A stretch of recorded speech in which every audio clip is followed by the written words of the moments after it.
नमस्ते, मेरा नाम है गरिमा और के न्यूज के डिजिटल प्लेटफॉर्म पर आप सभी का स्वागत है। आज आपको कहानी सुनाएंगे कमरा नंबर 111 की, जिसकी मर्डर मिस्ट्री पूरी तरह से अभी भी अनसुलझी है। ऐसा हम इसलिए कह रहे हैं क्योंकि इस केस में किसने कत्ल किया, कैसे किया, ये सब तो साफ है, लेकिन जिसका कत्ल हुआ उसकी लाश का अब तक कुछ भी पता नहीं है।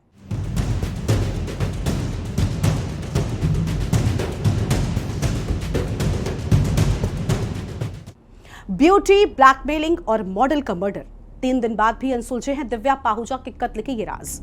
हरियाणा के गैंगस्टर संदीप गाडोली की गर्लफ्रेंड रह चुकी दिव्या पाहुजा की मर्डर मिस्ट्री ने एक बार फिर से आरुषि हत्याकांड की यादों को ताजा कर दिया है।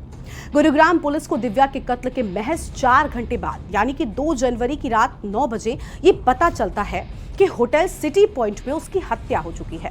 पुलिस वहां पहुंची भी और उसने होटल की तलाशी भी ली, लेकिन जब लाश नहीं मिली तो वहां से फौरन वापस भी लौट गई। फिर वही पुलिस जब 8 घंटे के बाद दिव्या की लाश को ढूंढती हुई दोबारा उसी होटल में पहुंची तो लाश गायब हो चुकी थी।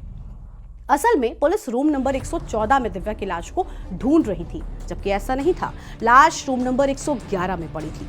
दरअसल इन दिनों दिव्या पाहुजा गुरुग्राम के होटेलियर अभिजीत सिंह के साथ रिलेशनशिप में थी और इल्जाम है कि दिव्या उससे रुपए वसूला करती थी, वो ब्लैकमेलिंग करती थी और हाल ही के दिनों में उसकी मांग कुछ ज्यादा ही बढ़ गई थी और जिसके चलते अभिजीत परेशान रहने लगा था। असल में अभिजीत की कुछ आपत्तिजनक तस्वीरें थी जो दिव्या के पास थी और दिव्या इन्हीं तस्वीरों से उसे ब्लैकमेल कर रही थी। और 2 जनवरी को अभिजीत दिव्या को होटल में इसलिए लेकर गया था ताकि वो उससे बात कर सके और वो उन फोटोज को डिलीट करा सके, लेकिन दिव्या नहीं मानती है और जिसके बाद दोनों के बीच झगड़ा हो जाता है और अभिजीत ने गुस्से में गोली चला दी। और इतना ही नहीं, ये गोली सीधा जाकर दिव्या को लगी और वो इस दुनिया से चली गई। ये सब हुआ होटल के कमरा नंबर 111 में।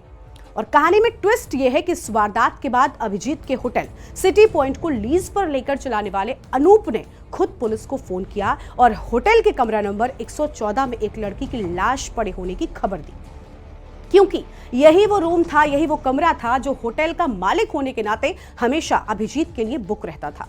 और इस पूरे मामले में पुलिस की लापरवाही सबसे ज्यादा रही है।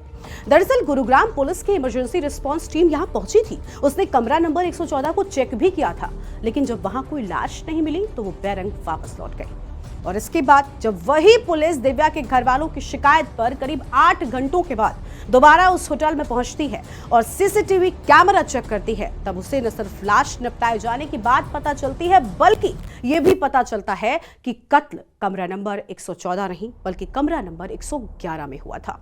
और सबसे हैरान कर देने वाली बात तो यह है कि कत्ल के बाद होटल में मौजूद था कातिल, यानी पुलिस जिस कातिल को ढूंढ रही थी वो पहली चेकिंग के दौरान कत्ल वाली जगह पर उसी होटल में मौजूद था और लड़की की लाश महज 3 कमरों के फासले पर पड़ी थी, लेकिन पुलिस बेखबर रह गई। और इस बीच रात 11 बजे के आसपास अभिजीत ने अपने गुर्गों की मदद से दिव्या की लाश ठिकाने लगवा दी और पुलिस को पता तक नहीं चला, यानी पुलिस खाली हाथ रही। लेकिन अभी भी कार लावारिश है, लावारिश हालत में मिली है और अब लाश ठिकाने वाली गुर्गे भी अब तक गायब हैं।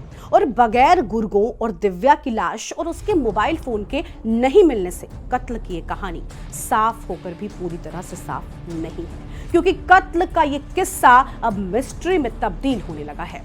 और पुलिस का वो कार तो पुलिस को मिल गई जिसमें डालकर दिव्या की लाश को ठिकाने लगाया गया था, लेकिन पुलिस को दिव्या की लाश ही नहीं मिली। अब जाहिर है कि पुलिस के लिए लाश को बरामद करना हर लिहाज से बहुत जरूरी है। दरअसल नीली BMW कार के सामने आते ही मॉडल दिव्या की हत्या का मामला अब और ज्यादा उलझने लगा है। ये वही कार है जिससे दिव्या की लाश को ठिकाने लगाया गया था। ये दिव्या के करंट बॉयफ्रेंड की कार थी और मॉडल दिव्या पाहुजा की हत्या के मामले में यूं भी कई सवाल अनसुलझे हैं, क्योंकि इस कार का इस्तेमाल दिव्या की लाश को ठिकाने लगाने के लिए किया गया था। अब सवाल यह है कि आखिर कहां है मॉडल दिव्या का मोबाइल, कहां ठिकाने लगाई गई दिव्या की लाश, मॉडल का मर्डर क्यों बनने लगा है मिस्ट्री, और कब मिलेगी दिव्या की लाश, ये सवाल अभी भी बरकरार है। इस वीडियो में इतना ही। के न्यूज आप देखते रहिए।